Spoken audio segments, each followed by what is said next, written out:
Bueno, buenos días a todos. Mi nombre es Jennifer García y yo soy estudiante de doctorado en la Universidad Complutense de Madrid. Estoy con un contrato predoctoral del Ministerio y mi tesis doctoral se marca dentro de lo que es la comunicación en las ciudades.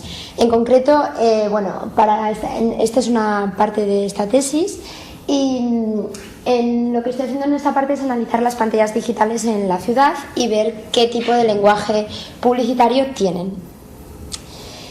Vivimos en un mundo en el que, como hemos visto, pues cada vez está más informatizado y la digitalización está a la orden del día. Parece que todo tiene que pasar a ser digital. Incluso medios que inicialmente habían nacido para ser consumidos de otra manera, como por ejemplo el periódico, que se consumía en papel, o como por ejemplo la radio, que se escuchaba y no necesitábamos una pantalla para consumirla, hoy en día es algo que ya consumimos a través de una pantalla. La radio ha migrado al ordenador y muchísimos de nosotros la escuchamos a través del ordenador o de nuestros teléfonos móviles y, por ejemplo, la prensa pues ha ocurrido lo mismo con ella. Esto ha hecho que la publicidad, en gran parte, todos aquellos formatos publicitarios que podamos consumir, podamos consumirlos a través de pantallas. Y había un medio que no se consumía a través de pantallas, que era la publicidad exterior. Era bastante lógico que con el paso del tiempo acabarían por aparecer esas pantallas en la publicidad exterior y nacería lo que conocemos como publicidad exterior outdoors. Esto hace que a las pantallas tradicionales, cine y televisión, se hayan sumado el móvil y el ordenador y que esas cuatro pantallas que ya son míticas y que ya son conocidas por todos nosotros, se sume una quinta pantalla, que son aquellas pantallas que aparecen en la ciudad, que son las pantallas digitales publicitarias. Y este va a ser mi objeto de estudio.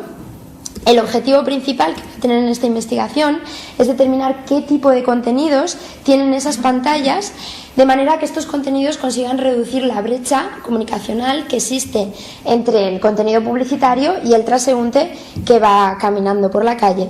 De manera que pretendo identificar cuáles son los contenidos que pretenden conectar mejor con él, trasladando de manera más adecuada el mensaje publicitario.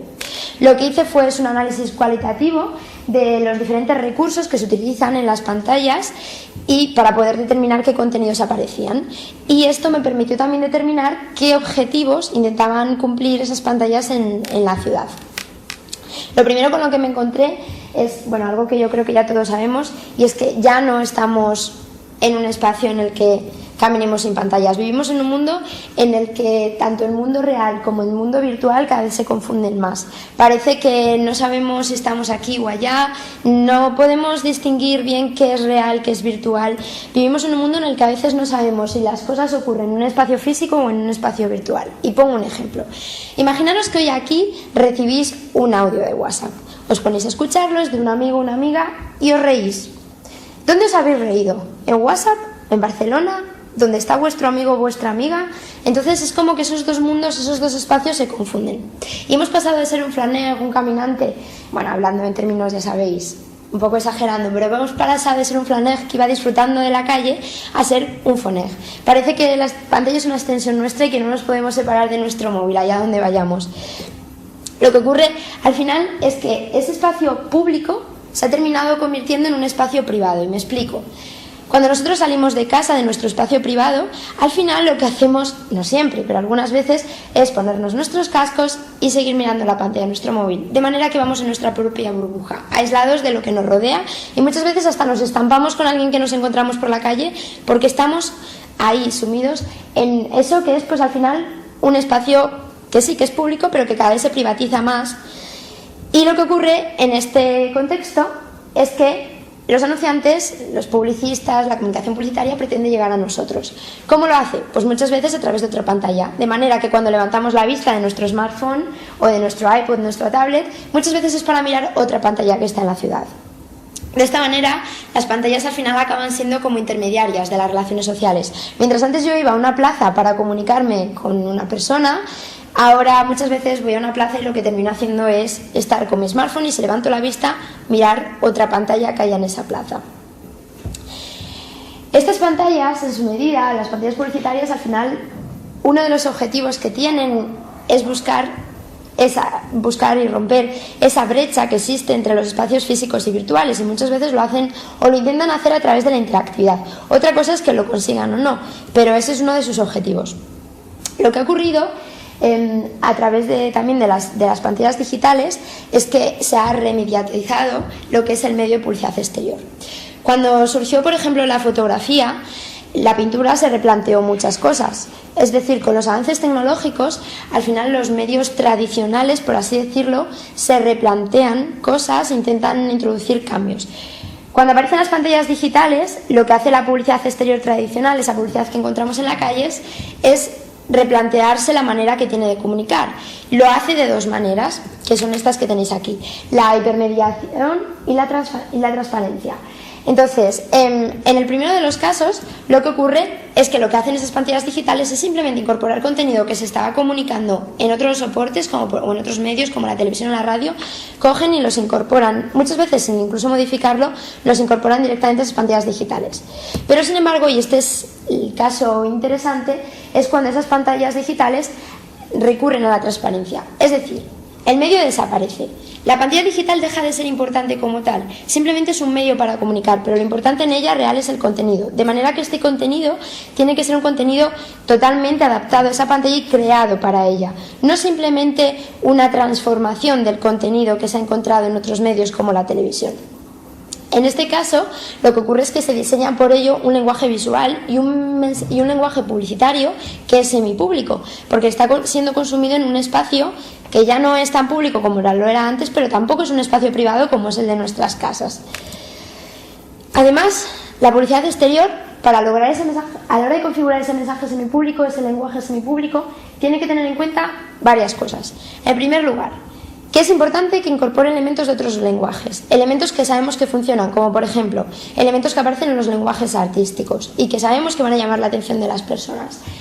Además, la publicidad exterior, sí, podríamos decir que es audiovisual, pero realmente la parte del audio desaparece un poco. ¿Por qué?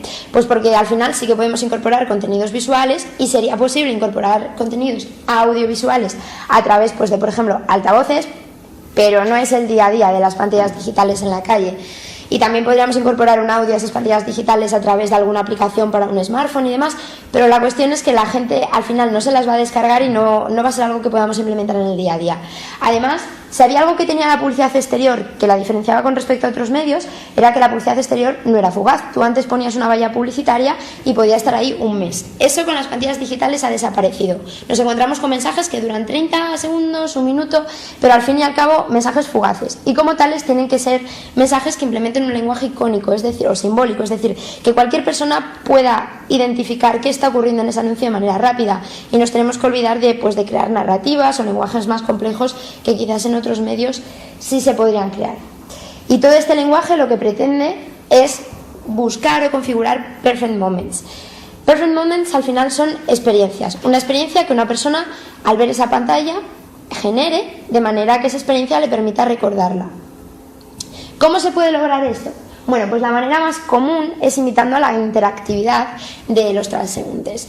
Imitando la interactividad pues a través de pantallas táctiles, a través de códigos BIDIS, invitando a participar en las redes sociales, usando Bluetooth, ajustes de ubicación en los smartphones, etc. Esta es la forma como más tradicional, pero sí que es verdad que a veces la interactividad puede venir dada no solo por las personas, sino también por el contexto.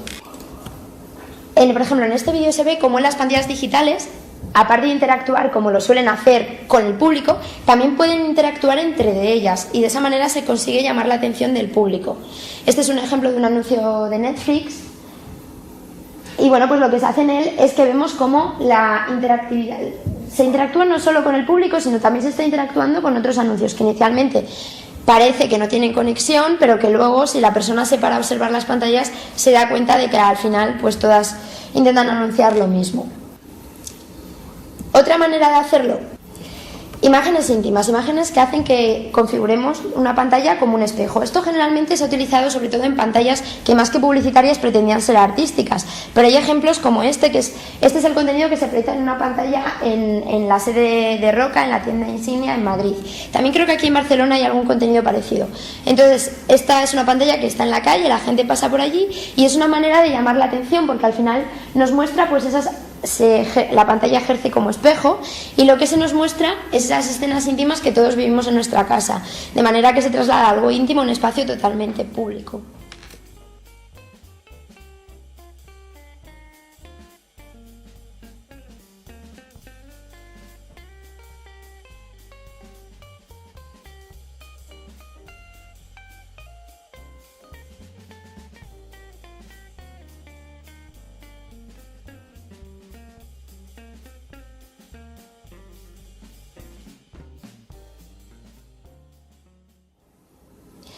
Y otra manera de llamar la atención, y que enlaza mucho con ese lenguaje artístico y demás, es a través de imágenes surrealistas y fantásticas. Imágenes que nos intentan trasladar a otros lugares y que para ello no necesariamente tienen que ser siempre artísticas, sino que algunas veces son simplemente imágenes de otros lugares. Esto, por ejemplo, son imágenes tomadas en Callao, en Madrid, y lo que nos muestran son otros espacios, de manera que la persona cuando está allí, pues al final, si tú te paras a mirar las pantallas, puedes estar pensando en Asturias, en Chile, en otros países. Y finalmente, otra de las estrategias que se utilizan es la descontextualización de objetos, es decir, mostrar un objeto que yo no espero encontrarme en un espacio público y aplicar una serie de creatividad, pues por ejemplo una galleta de Oreo en unas pantallas digitales. De esta manera, lo que se pretende es hacer que la pantalla sea un tercer espacio. Es decir, tenemos dos espacios, que son el físico y el virtual. Con esta pantalla se intenta generar un tercer espacio en el que se relaciona el contenido publicitario y el ciudadano. Un espacio que al final no sabemos si es virtual o físico, no sabemos exactamente qué es, pero sí es un espacio en el que tienen lugar interacciones. Y finalmente, como os comentaba, con estas pantallas se pretende crear esos perfect moments o esos momentos, esas experiencias, ¿no?, perfectas que la persona o el transeúnte puede generar con ellas, con la finalidad de intentar recordar esas pantallas. Como os decía, las 5 maneras básicas pues son a través de imágenes alteradas, a través de imágenes que muestran objetos fuera de contexto, a través de imágenes surrealistas o fantásticas, imágenes íntimas o imágenes que en última instancia invitan a la interacción. Así que esto es todo, muchísimas gracias y cualquier cosa pues luego me preguntáis.